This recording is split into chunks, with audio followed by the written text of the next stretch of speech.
Boa tarde. Buenas tardes a todos los compañeros y compañeras. A las autoridades de la mesa les pido permiso para felicitarlos a todos en la persona o en nombre de mi querida compañera Altagracia Jiménez. Aprovecho entonces esta oportunidad para que a través de este acto podamos dar un homenaje a las mujeres sindicalistas a través de esta guerrera, de esta luchadora que representa perfectamente el coraje, la valentía, la lealtad de la mujer sindicalista, de la mujer trabajadora, y que además, para envidia de todos nosotros, acumula cada vez más juventud y más belleza.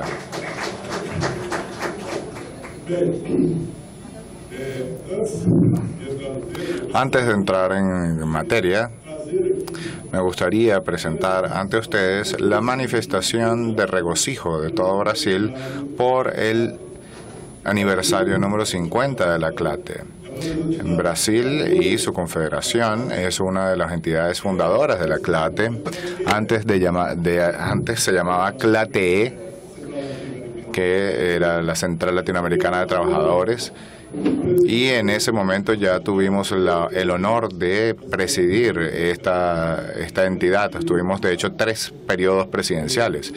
El compañero Bismair Mariande, el compañero Arquímedes Pereira Franco y el compañero Raimundo Ronato. Todos se impresionan porque me recuerdo muy bien de todos estos compañeros. Nosotros entonces divulgamos el proyecto de la CLAT, que para nosotros la CLAT, que es mi entidad, tiene 60 años, y la CLAT es mucho más que una entidad orgánica. La CLAT es una idea, es un proyecto de unidad de la clase trabajadora en el sector público. Aquí en la CLAT tenemos la única oportunidad de un universo de seguimientos ideológicos dentro de los organismos del servidor público, y es la única oportunidad que tenemos para construir proyectos en común. Entonces aprovecho para decir que Brasil se siente feliz y honrado por este aniversario número 50 de la CLATE, y reiteramos nuestras felicitaciones. Todos en el mundo están viendo hacia Brasil con un poco de susto, porque Brasil está pasando por la mayor crisis de la historia del país. Es una crisis de carácter institucional, también moral, política, es una crisis económica también. Es, como se puede decir por allí, la madre de todas las crisis. Y me gustaría empezar diciendo que esta crisis, este momento de enorme dificultad por el que pasa Brasil, no se puede declarar como un problema únicamente brasileño, no es exclusivo de Brasil. Tiene que ser un problema de la clase trabajadora, del movimiento social, de la CLATE, no solamente del movimiento sindical, de toda la región. Y es fácil entender el porqué. Como ya Julio lo dijo, y como también nuestro compañero de Argentina que me precedió, pues la institución, nuestra institución como tal, funciona en ciclos, funciona según los cambios de gobierno, según evoluciones, involuciones, todo queda sincronizado en la región. Es muy fácil darse cuenta de esto. Vamos a, por ejemplo, tomar el ejemplo del ciclo de los gobiernos desarrollistas o caudillescos, donde Brasil por lo menos teníamos a Kubitschek, o en Argentina el periodo de Juan Domingo Perón. Después vino el periodo de la larga noche de las dictaduras, que permitió arrastrar el mismo periodo de dictadura por toda nuestra región. Después vienen los gobiernos neoliberales, aquellos que crearon una repartición de ingresos para los ricos de todos los países a partir de esos conceptos neoliberales, y esto vino funcionando en toda la región. Y después vino el gobierno o los gobiernos progresistas, y muchos de ellos socialistas, y ahora estamos en pleno cambio de ciclo, como ya lo mencionó nuestro compañero de Argentina. Y ahora estamos cambiando para peor, porque estamos saliendo de un ciclo progresista para un ciclo ultraliberal, o sea, que ni siquiera acepta el neoliberalismo como parámetro. Estamos hablando de un ciclo ultraliberal. Entonces, A partir de allí, o con base en esto, voy a plantear mi análisis sobre Brasil. Como ustedes recuerdan, desde el gobierno de Lula, por un espacio de 12 o 13 años, Brasil pasó por un periodo de gran desarrollo social. Fue un periodo de empleo pleno, fue un periodo de gran distribución de la riqueza, fue un periodo en el cual 40 millones de personas salieron de la línea de pobreza extrema. Fue un periodo en el cual Brasil se convirtió en un ejemplo de desarrollo social por el mundo. Yo viajé por el mundo con ustedes mismos y todo el mundo quería saber cuál era el secreto de Brasil para mantener un desarrollo social de ese tipo a pesar de esa crisis social de 2008. El crecimiento fue enorme. Recuerden la concentración de decenas de miles de nuevos funcionarios para atender las demandas de los institutos públicos.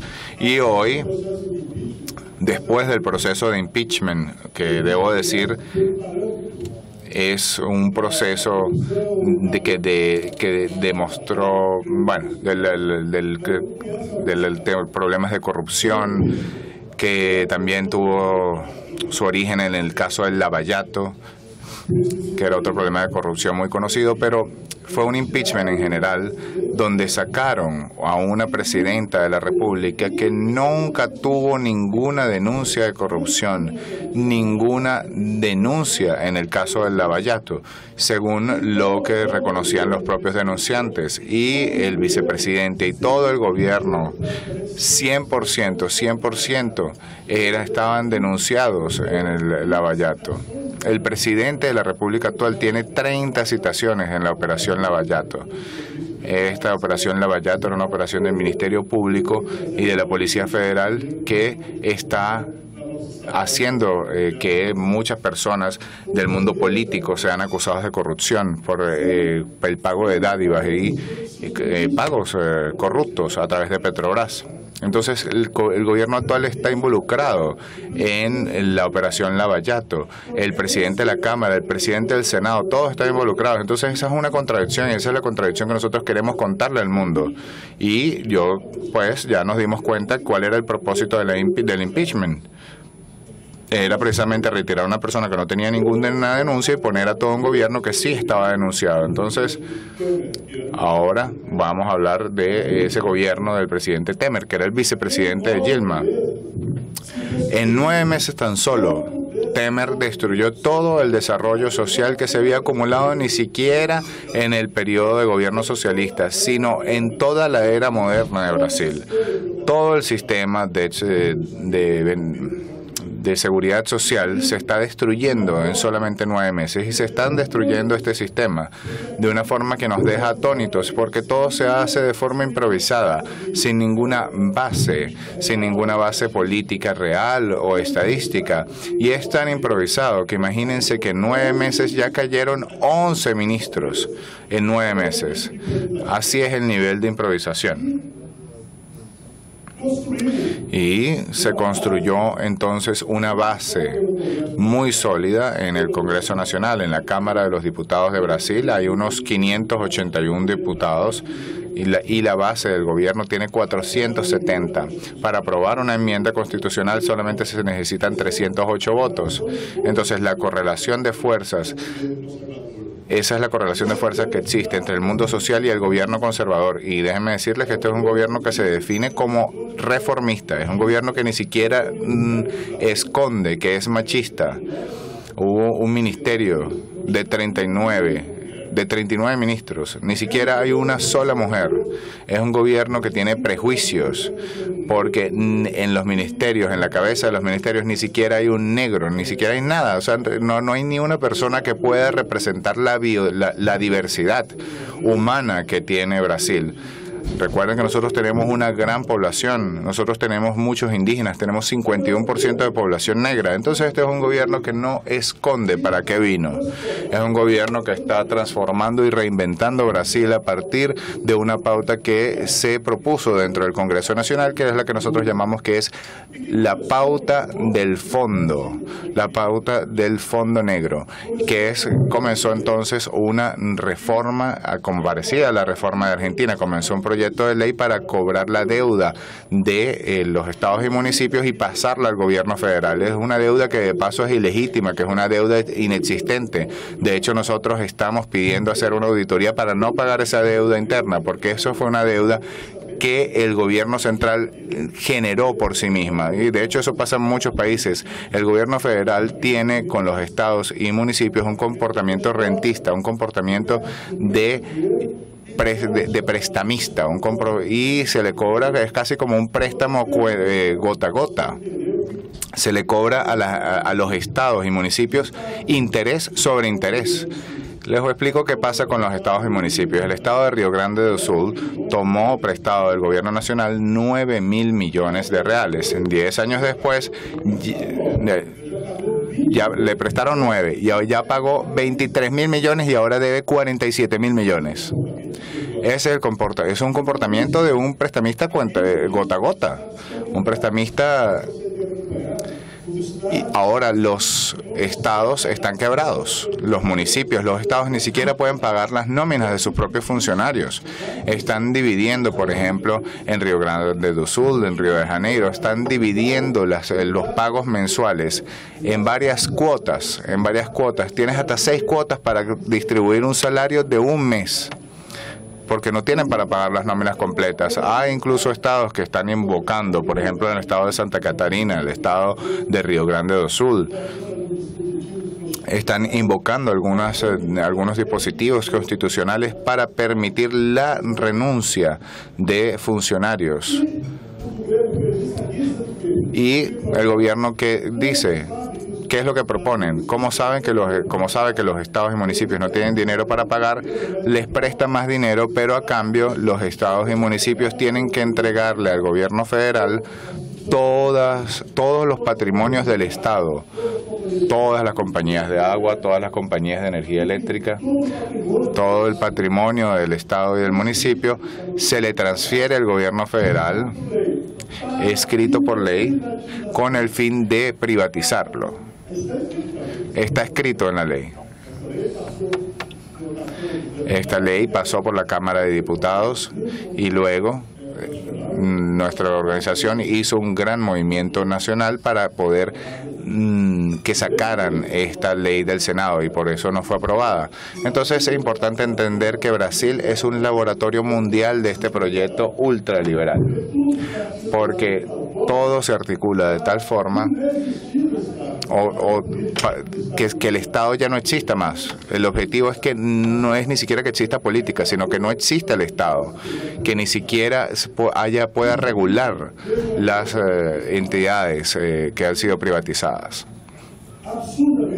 Absurdamente, cuando yo explico esto ante una audiencia del exterior, hay gente que dice que no es verdad, y hay gente que no cree esto, porque no ve cómo pueden creer esto. Es algo que muchos de ustedes han conocido y muchos de ustedes han escuchado cosas. Aquello de congelar las inversiones del gobierno, de la inversión pública por 20 años. Pero vamos a ir un poquito más allá. Lo congelan por 20 años, congela por 20 años todos los gastos básicos, educación, salud, transporte, tecnología, etcétera, pero los congela hoy a un nivel de 10 años atrás. Es decir, las inversiones de un gobierno hoy están en el mismo nivel que en 2007, por ende tenemos un congelamiento de 30 años. Pero hay un detalle, ese congelamiento de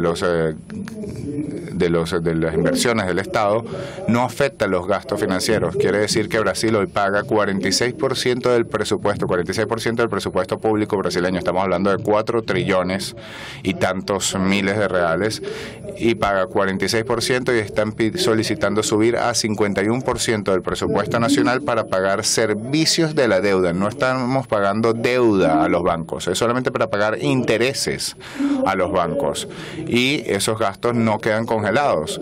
Con toda seguridad, Brasil no va a estar en recesión durante 20 años, porque ahorita sí estamos en recesión y tenemos desempleo, problemas económicos, pero la proyección es que a partir de 2018 la población pueda experimentar un crecimiento económico, y estamos hablando de que cuando hay crecimiento, entonces van a cobrar más impuestos, van a intentar cobrar más dinero de nosotros. Entonces, ellos están congelando esos gastos básicos. ¿Para qué? Para pagar más intereses. Esa es la estrategia de esa reforma, de esa gran reforma que pretende hacer el Estado, esa reforma fiscal que pretende hacer el Estado. El gobierno está tramitando también en el Congreso Nacional una reforma laboral, de las leyes laborales en Brasil.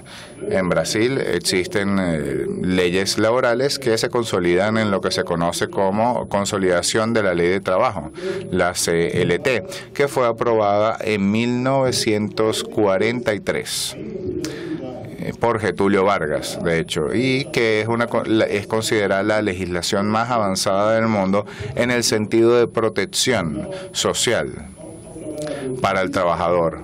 Por eso se llama Costo Brasil, porque es la ley más protectora del mundo con el trabajador. Y ahora el gobierno está instaurando una reforma que está en marcha en el Congreso con toda esta correlación de fuerzas de la cual ya les hablé. Está en marcha una reforma laboral que se puede resumir en un único punto.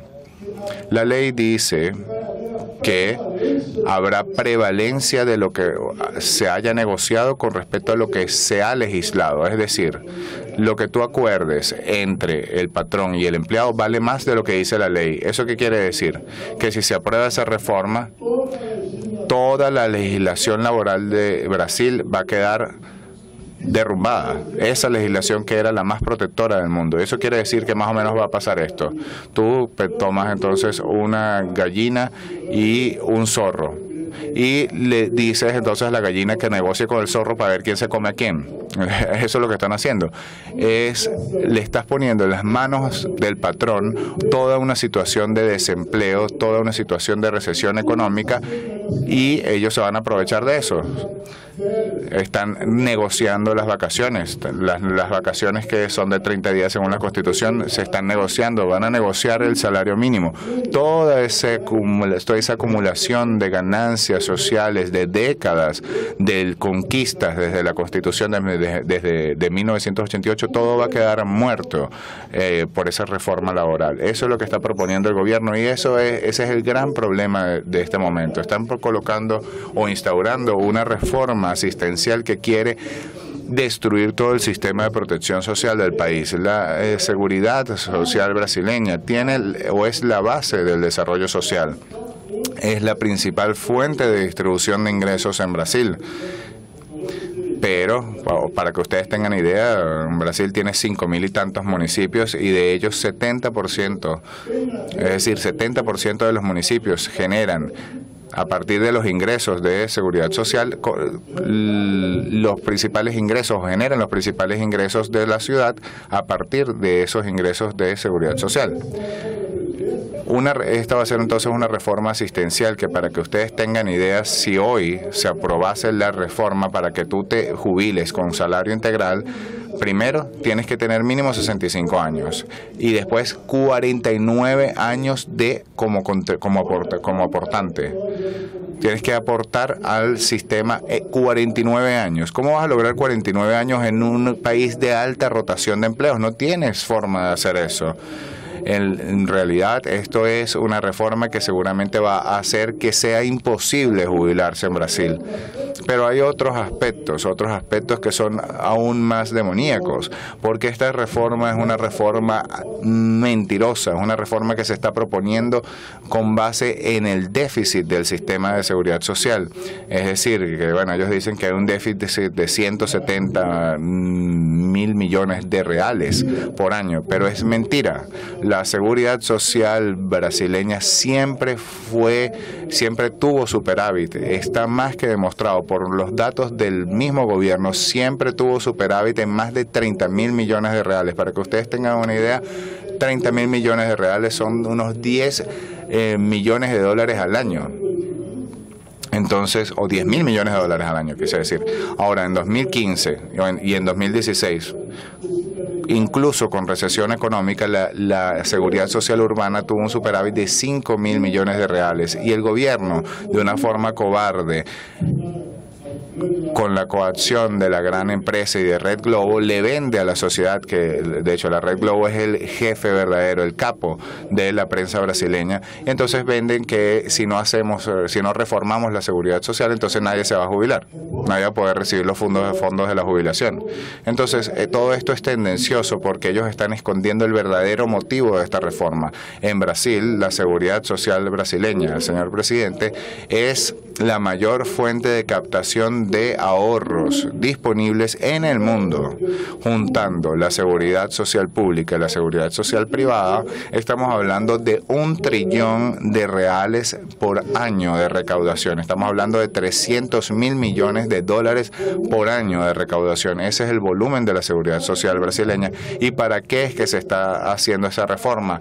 Para traspasar esos recursos a la seguridad social privada. Es una exigencia del mercado financiero internacional y también nacional. El sistema financiero secuestró al gobierno brasileño.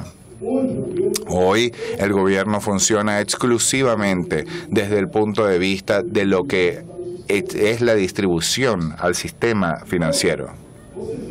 Entonces, vean ustedes que estamos hablando de un conjunto de reformas que, a decir verdad, está proyectando el fin del Estado brasileño. Si uno pone todo en una caja y une todos estos aspectos, ¿cuál sería entonces nuestro gran problema? Y lo estoy diciendo como una forma también de autocrítica.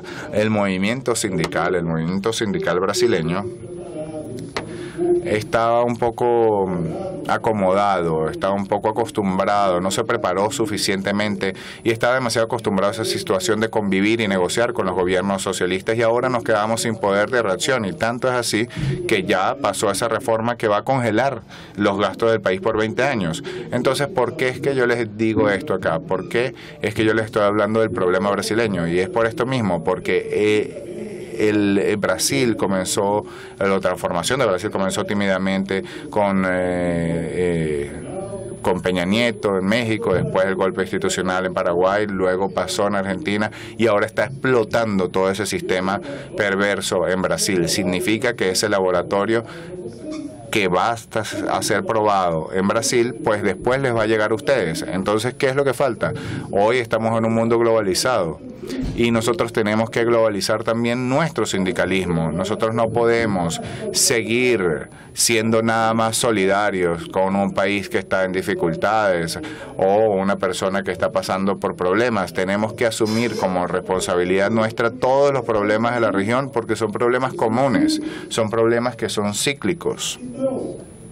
Entonces, en este cincuentenario de la CLAT, presidente, lo que yo propongo es que nosotros creemos mecanismos para internacionalizar nuestra lucha sindical, porque es así que los estados se comportan, es así que las grandes corporaciones internacionales se están comportando.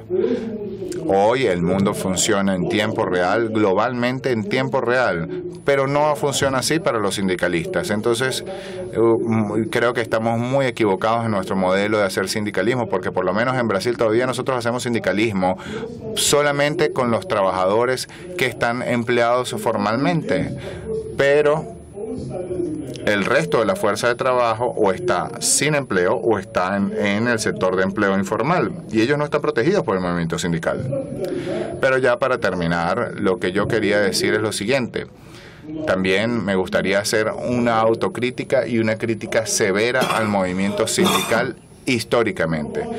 Y les digo esto porque nosotros como movimiento sindical, toda nuestra lucha, toda nuestra energía la hemos dirigido hacia obtener un mundo justo, de justa distribución de ingresos, de justa distribución de todos los bienes, bien sea cuando son resultados del trabajo del hombre o de la naturaleza.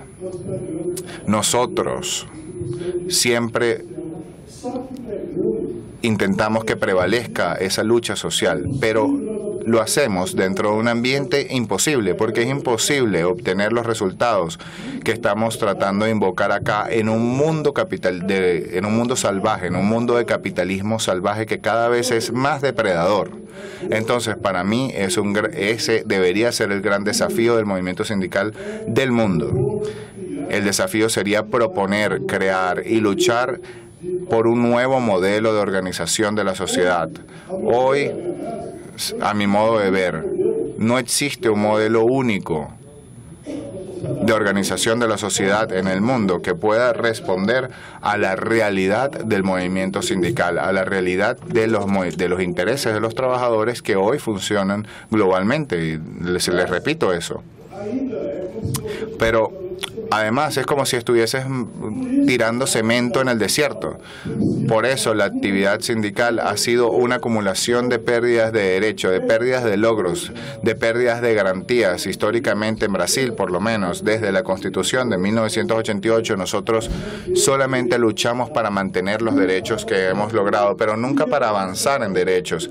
E incluso a veces se están suspendiendo muchos derechos. La actividad sindical ahora es casi depresiva por la sucesión de derrotas que tenemos a veces, y necesitamos hacer esa autocrítica, pero no solamente hay que hacer crítica, también hay que dar respuestas en este momento de crisis. Como ustedes saben, el capitalismo mundial aún no ha salido de la crisis de 2008. El mismo capitalismo está reinventándose solo, y cada crisis del modelo capitalista, que uno dice, murió el capitalismo, no, el capitalismo no muere nunca, el capitalismo se reinventa y después se vuelve más depredador, se vuelve más voraz. Y en nuestro mundo social nosotros no participamos, nunca, siempre decimos, ese modelo no sirve, pero no generamos un modelo, no decimos cuál es el modelo que sirve. Entonces, hay varios modelos de organización de sociedad en el mundo. El capitalismo no sirve para nadie, para nadie. Bueno, a algunos países de Europa les servirá. Nosotros, por ejemplo, hablamos del modelo islámico de organización de la sociedad, pero ese modelo no sirve como una solución mundial. Tampoco el socialismo de Estado de China sirve para todo el mundo, incluso porque reúne las restricciones de libertad de la dictadura y ciertos elementos del socialismo. Entonces todos los modelos finalmente no sirven para todo el mundo. Entonces tenemos que tener la valentía de proponer un modelo como el que propuso el compañero que me antecedió, un modelo en el cual el mundo, las economías y los países vuelvan a funcionar para la gente y no para las empresas. Es un modelo en el que la comunidad, el voto de la comunidad valga más y donde la solidaridad sea más importante que la competencia.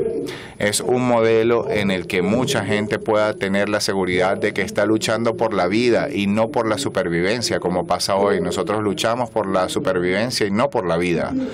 Entonces, presidente, yo creo que a partir de las iniciativas del sector público y de la CLATE, que en el mundo es una de las instituciones más importantes, yo creo que deberíamos encontrar una forma de militar no solamente por la solidaridad, sino por la felicidad, porque yo creo que ese es el verdadero destino del hombre en la tierra. No es producir más valor, no es producir más valía, más sucesores. El objetivo del hombre en la tierra es ser felices, y esa felicidad, señor presidente, solamente se conquista con justicia social. La justicia social solamente se conquista con un modelo de organización de la sociedad que valore más el hombre que las cosas.